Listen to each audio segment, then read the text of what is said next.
আজকে রান্না হবে রিঠে মাছ। এটা একটি সামুদ্রিক মাছ, খুব একটা বাজারে যে পাওয়া যায় তেমন না। আজকে হঠাৎ দেখতে পেলাম, নিয়ে আসা হয়েছে রিঠে মাছ। তো প্রথমে রিঠে মাছটা ভালো করে ধুয়ে নেবেন।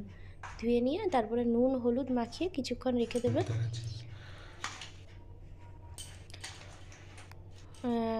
যেমন যেমন রাখতে পারবেন, 5 মিনিট 10 মিনিট, একটু বেশি রাখলে আরও ভালো। তারপরে কড়াই গরম করে সরষের তেল দিয়ে গরম করে ওই মাছ দিয়ে দেবেন, দিয়ে ভালো করে উল্টে পাল্টে লাল করে ভাজবেন।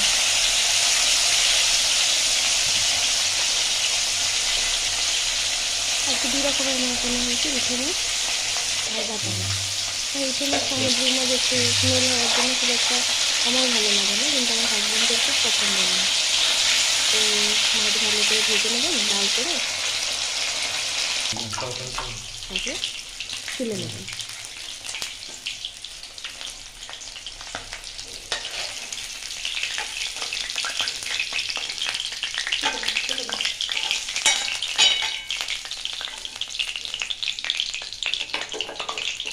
এবার মাছ ভাজার ওই যে তেলটা রয়ে গেল অনেকটা কড়াইয়ের মধ্যে, ওই তেলের মধ্যেই আলুগুলোকে লম্বা লম্বা করে কেটে আমি ভেজে নেব নুন আর হলুদ দিয়ে। এই মাছের রান্না পুরোপুরি মাংসের মতন করেই করতে হয়। হালকা করে খুব একটা রান্না করলে এই মাছ টেস্ট খুব একটা ভালো পাওয়া যায় না।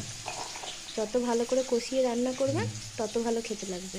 মশলার মধ্যে দিলাম আদা রসুন আর গোটা জিরে।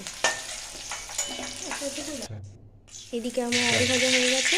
ফোড়নের মধ্যে দিলাম তেজপাতা, গোটা গরম মশলা, পাঁচফোড়ন আর একটা শুকনো লঙ্কা। তারপরে অনেকটা পেঁয়াজ কুচিয়ে রেখেছিলাম, ওই পেঁয়াজ দিয়ে দিলাম। দিয়ে পেঁয়াজ ভালো, ওইদিকে আমার মশলা রেডি হয়ে গেছে। মশলা আমি দিয়ে দিলাম। এবার তার মধ্যে একটা বড় সাইজের টমেটো কেটেছি, আমি দিয়ে দিয়েছি। হলুদ দিয়েছি, একটু নুন স্বাদ মতন দেবেন, আর ধনে গুঁড়ো, লঙ্কার গুঁড়ো। এটা আমি কাশ্মীরি লাল লঙ্কার গুঁড়ো দিইনি, ঝাল লঙ্কার গুঁড়ো দিয়েছি। তো ভালোভাবে কষতে থাকবেন যতক্ষণ না পর্যন্ত তেল ওপরে উঠছে।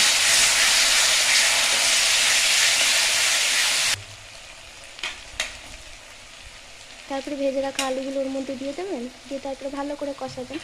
একটু আলু আমি আবার সরিয়ে রাখলাম, কারণ আরেকটা মাছ আছে না, বাটা মাছ, ওইটা আবার রান্না করবো।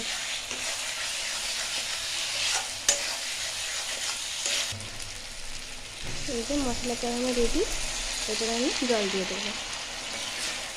গরম জল দিলে টেস্ট একটু ভালো হয়, আজকে আমি ঠান্ডা জল দিয়েছি, খুব একটা হাতে সময় ছিল না।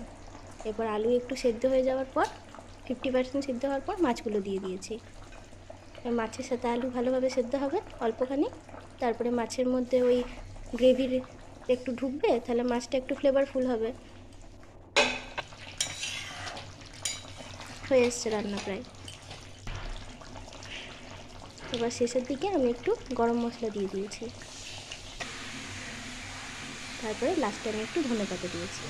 হয়ে গেল আমার রান্না। এইভাবে আপনারা করবেন। টাটা।